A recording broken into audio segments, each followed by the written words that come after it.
আরও একটা হেভিওয়েট কেন্দ্র বীরভূমে শতাব্দী রায় ইতিমধ্যেই বেরিয়ে পড়েছেন।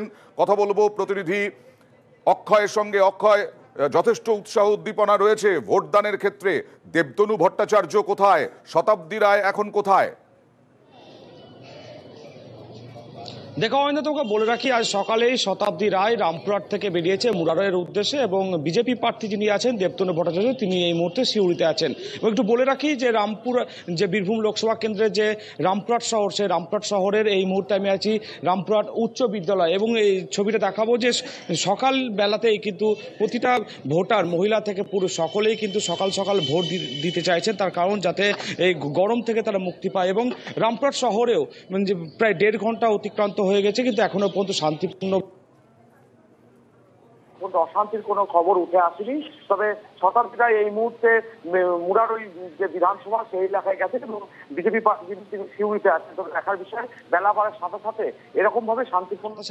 এরকমভাবে শান্তিপূর্ণভাবে বীরভূম জেলায় ভোট চলে কিনা সে নিয়ে অবশ্যই অনুব্রতহীন বীরভূম বোলপুর, এই দুটো কেন্দ্রেই এই মুহূর্তে ভোট হচ্ছে। কঠিন হচ্ছে কিনা কথা বলবো প্রতিনিধি সেবকের সঙ্গে। বোলপুরে যাব। বোলপুরে শুনশান হচ্ছে কেষ্টর বাড়ি। সেই কেষ্টর বাড়ি বোলপুরে এই মুহূর্তে লড়াই কিরকম হচ্ছে সেবক। এবং অনুব্রতহীন বীরভূমে যথেষ্ট বলা যায় তৃণমূলকে বিভিন্ন কমিটি করতে হয়েছিল, কাজল শেখের ওপরে অনেকটা নির্ভর করতে হয়েছিল। এখন কি পরিস্থিতি, রাজনৈতিক মহল কি বলছে?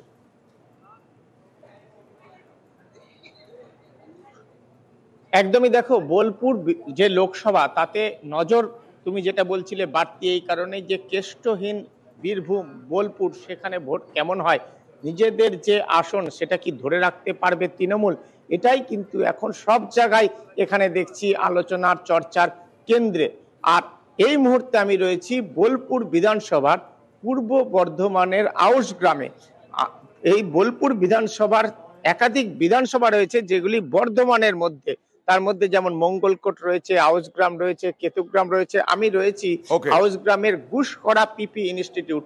প্রচুর ভিড়, কাতারে কাতারে মানুষের ভিড়, মানুষ ভোট দিতে এসছেন, ভোটদানের একটা উৎসাহ লক্ষ্য করা যাচ্ছে।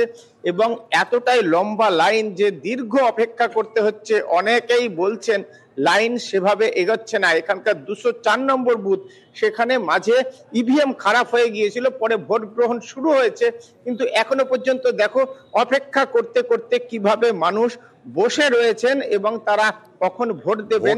ভোট দেওয়ার জন্য ধৈর্যও দেখাচ্ছেন সাধারণ মানুষ, কারণ তারা ভোট দিতে চান, তারা তাদের ভোটাধিকার, গণতান্ত্রিক অধিকার প্রয়োগ করতে চান। সিংহাসনের মহাসংগ্রামে আরো বিভিন্ন কেন্দ্রে যাব, তবে আমি প্রথমেই একটু অভ্রর কাছে যাব, যেটা আলোচনা হচ্ছিল কিছুক্ষণ আগে। সিপি